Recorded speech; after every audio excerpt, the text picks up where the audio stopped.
What's up, mi gente? It's Anthony Rosa, the community finance coach, aka Mr. Remedy, and you are watching another show on the Money Monday segment. Today, we have a special guest, an amazing conversation talking about the secrets of title agency. So, for those that are watching, if you're in real estate or you want to be in real estate, you have to watch this. So, those that are watching on the live, hashtag live. If you're watching on the replay, hashtag replay. Victor, thanks so much for coming on. Please introduce yourself and tell us a little bit more about what you do. Sure. First of all, I'm super excited to be here, Anthony. It's an honor to be on your show. I've known you for quite a while now as a friend and also a business associate. So really a pleasure for me to be here. But my name is Victor. I co-own Clear Skies Title. Been in business for this, just past our 10th year. My background before that, I've actually only ever worked in this industry.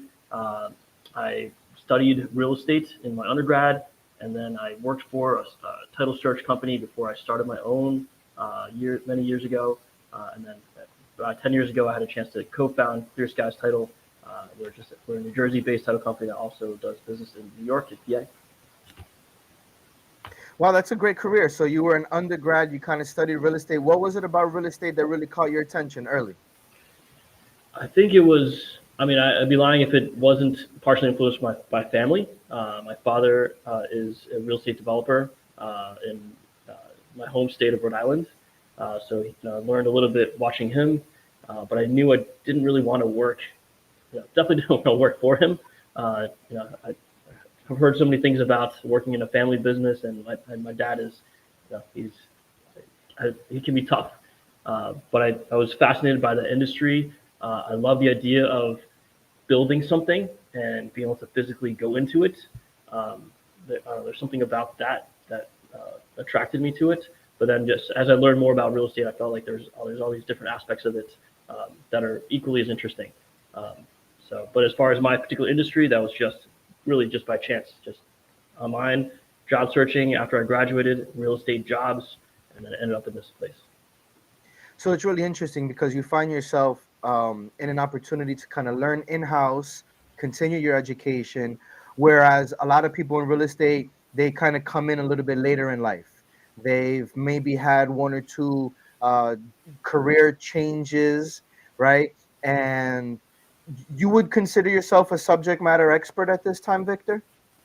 Um, I feel like sometimes I don't see myself that way, just because my role within my company has never been the one that's in the weeds on particular files.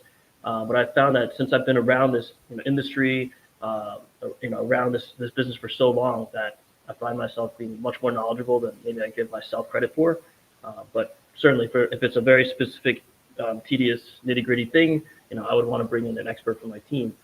But I feel like at this point, I have pretty good general knowledge. That's great. And so today's conversation, we're talking about secrets of title insurance. And for those that are watching, if you're in real estate, you're a developer, you're an investor, you want to learn more about real estate, you're a loan officer, you're a real estate attorney, you're looking for another title agency or a company that you could work with, obviously Victor's here to support. I'm here to support on the credit side. And the goal for Money Monday is always to inspire, connect, and educate, and leveraging my 9+ years as a financial coach, working around personal and business credit. And Victor, like you mentioned, we've known each other for many years, and I'm glad to have you on, and I can trust you as my trusted advisor when it comes to this part of the real estate transaction. So with that said, let's get to the juicy part, secrets of title insurance. What are some of the nuances, let's say, Victor, that you learned over the years that you would tell yourself in your younger years, be careful for this? What are some of the pitfalls? Hmm. I feel like that's tricky for me to understand or to answer that. Am I addressing it as like as a business owner, or am I addressing that as like, what kind of tips would I give a consumer about my industry? Well, just in regards to title agency, right, as a subject matter expert, humbly saying, with your experience and years, what have you learned through the years where people normally would cut corners or kind of opt out? Um, hmm.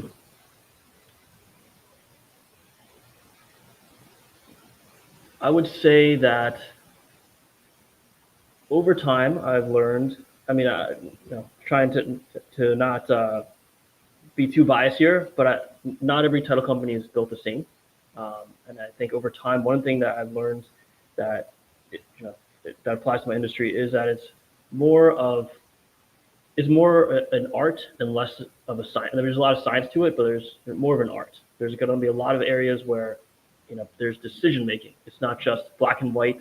Can we insure this? Can we not insure this? But there's going to be times when we have to make judgment calls, and that comes from you know it comes from people drawing on their own experience. They're weighing risk, and then there's also ethical judgment calls. But I think that that's something that I've learned and appreciate more as time has gone by. Whereas before early on we just felt like, oh, we're this is the rules, this is what we learned. You just kind of have to do these things this way. But there's definitely certain situations where you have to. Like, there is no real right or wrong answer. You have to make your own calls. So talk to me about this. So you want to buy a house, it's your first time, or it's an investment home, and you're presented with the opportunity to get title. Who does that recommendation first? I mean, depends on the state you're buying in. I primarily work in New Jersey. So in at least central and North Jersey, there is attorneys on pretty much every real estate transaction. So traditionally, it's the real estate attorney who's guiding their clients to purchase title insurance. In other states, it's the realtors have a much bigger role, and in certain situations, people are just on their own, and they have they're directing that on their own. Now, let me ask you, why is title so important? I guess at the highest level, title insurance is basically protecting you as the buyer from ownership issues or people challenging the marketability of your property. So, a crazy simple question is, how do you know that this person that you're buying the property from actually has the right to sell it to you? Are they just telling you? I know that sounds really crazy, but there's unethical people out there. In other situations, there could be people that really don't know, right? They inherited a piece of property from a relative that was deceased, but they don't know that there could be other, people that also have a stake or claim in that property. So on the highest level, that's it. At a more common, situation where people use title insurance is debts, right? Real estate is usually the biggest asset that people have. And when people borrow money, if they have creditors or if they owe money to people involuntarily, like a judgment, these debts get attached to their biggest asset, which is usually their house. So title insurance makes sure that these people, when they're buying a property, you as the owner, you're not inheriting those debts from the previous owner. So we're making sure that everything is discovered that we possibly can, and making sure those get paid at closing. And that, in addition to that first function, which is making sure that your ownership of that property is not challenged or is protected. Wow. A buddy, Willie Delinko, shout out to Willie. Victor, you're the GOAT. Clear Skies has been great to me over the years. Appreciate all you do. Thank you, Willie, for watching. Victor, do you have any stories, let's say like a success story or a testimony, on how you or Clear Skies was able to save a buyer with a title insurance mess? I'm trying to think of a good story that also won't take forever to share with you. Share. Hey, we're talking about the secrets, and this is the mysteries behind it. So I mean, the proof is in the pudding. There's a wild story that I feel like I can't help but think of when you ask the wilder the better. There's this one lady who years ago lost her house to a short sale, and she sold the property. Did a short sale and gave up her property to an investor, and then at least that's what she thought.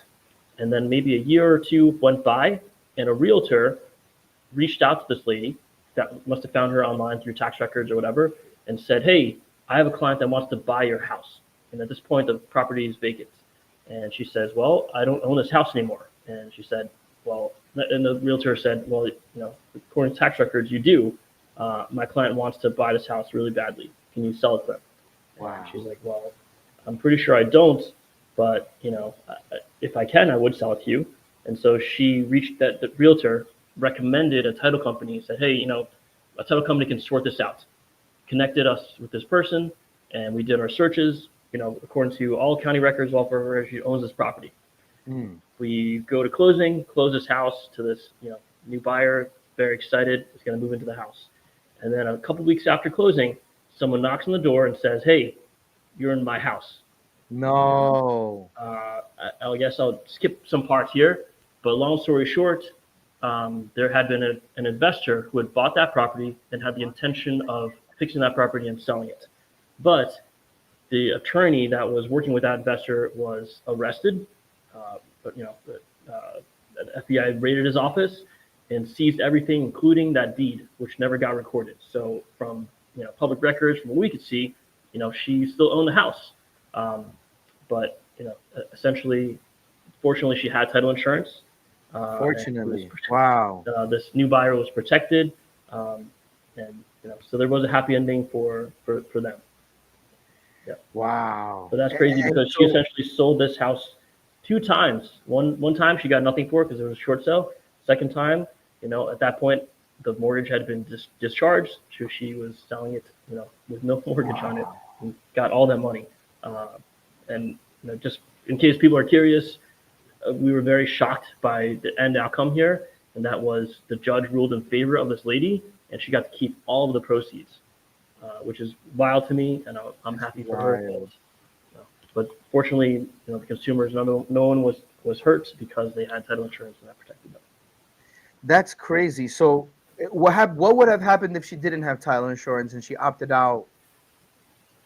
So if the end buyer had not purchased title insurance, they would first of all had to go to court and fight this crazy case on their own, out of their own pocket. In this case, title insurance covered all the attorney costs, and also in this case, because basically our title policy had to pay out in full.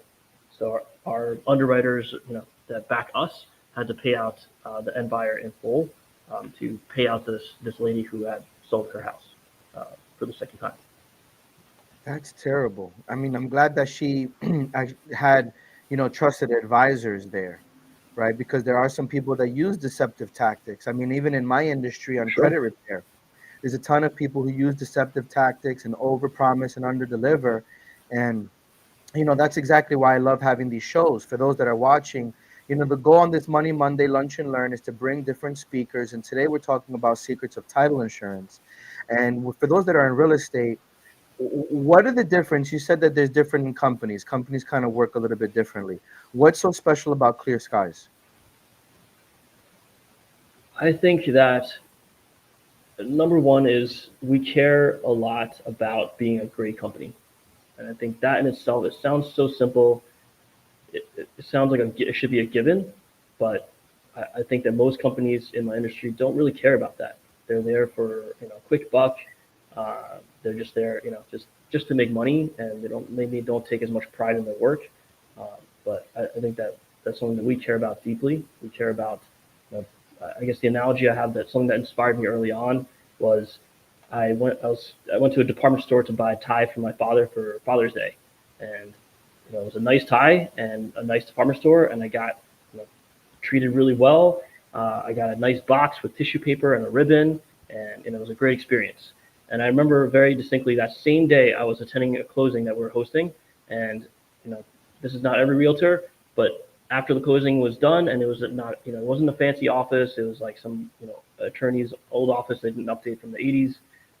The realtor showed up, congratulated them, picked up her check, and gave the buyers a keychain.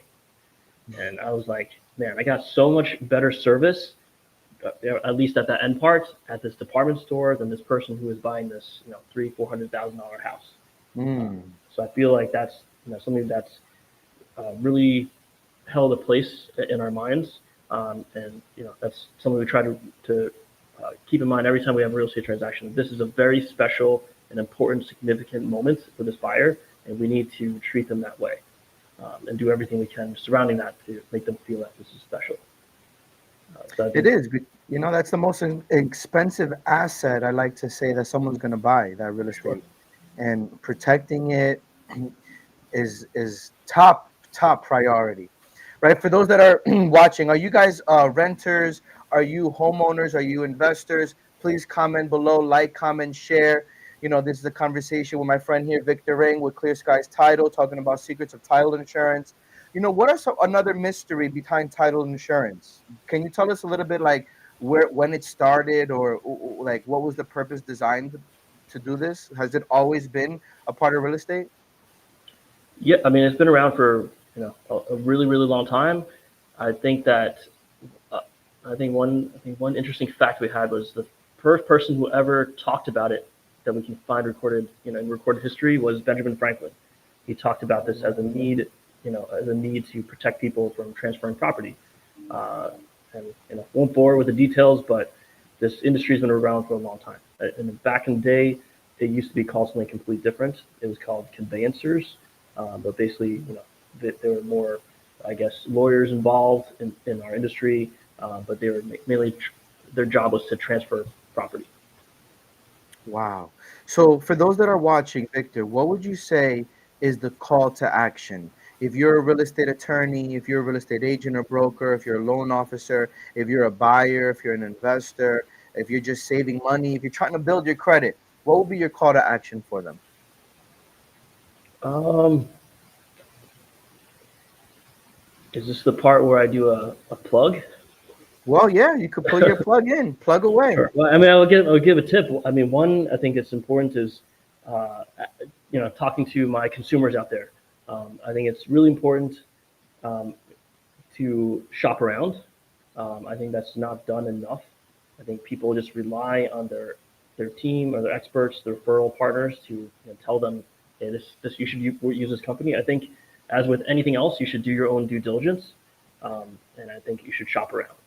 And one thing that people pitch about or say about our industry is that all pricing is the same.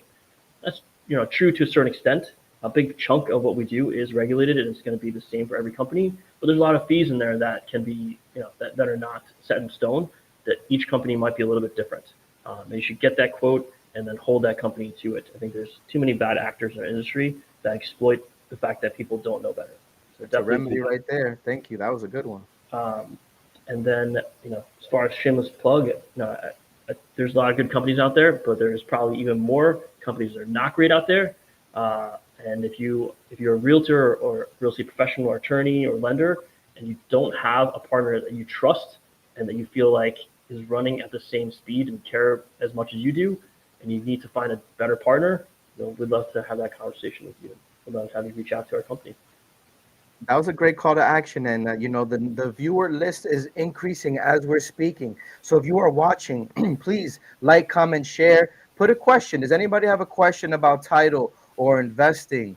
Victor, I hear you're a good golfer as well. Is there anything that you're looking forward to this year? You have Uh, any big announcements that you're working on that you want to share? I'm afraid to say I'm a good golfer. I'm definitely not. Uh, I love it and have the bug, of course. Um, but me and my business partner, we are launching a virtual golf location.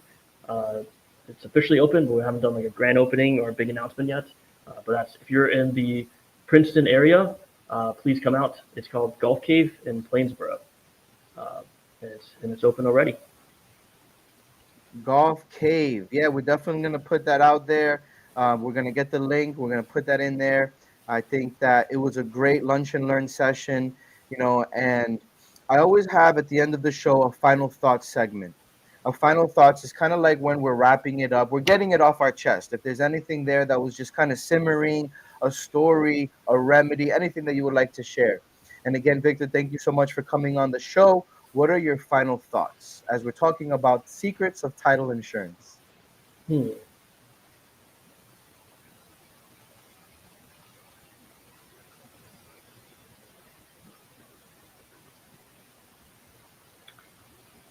I think that um, such a I'm trying, so many things I want to share.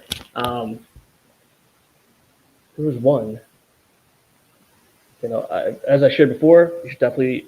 I think people should shop around. As a consumer, you should. As a partner, you should. I think it's. I think more and more in our industry, people are. It could be that the last couple of years have been a struggle. I know it myself.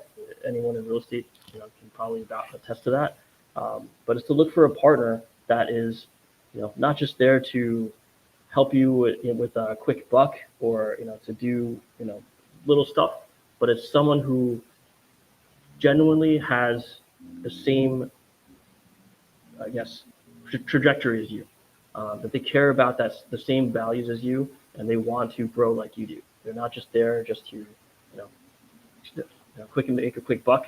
They're there to grow, and they're here for the long term. I would urge any of my real estate viewers out there who are watching this to think about it on that way. Awesome. And I just want to say I love how your office looks. I just coming in, getting welcome, just hanging out with you all there. It's a nice ride. Where's your office if anybody wants to do business? How can they get in contact with you, Victor? Yeah, so our headquarters is in Millburn. Uh, Thank you so much, Anthony, for shouting out our office. We care a lot about that, and we try our best to make it a really nice place to be and for people to feel special when they come. That's the main purpose of it. But we're in Millburn, and we have a couple satellite offices too, including one in Jersey City. Before we go, help me paint this final picture. What does it look like at a closing table at Clear Skies? So, if we have the pleasure of hosting you in our office, when you first come in, we try to make you feel welcome. When you walk in, you'll see the buyer will see their names on television screens. And then when you come in, we'll be offering you refreshments. The conference room will be nice. And then, you're going to be welcomed by one of our closers. And we try our best to hire only the best. And in fact, most of our closers, which is different from most of our industry, they're staff closers. So they're not looking at their watch. They're not thinking about the next closing. They're just there for that closing, and they work for just us.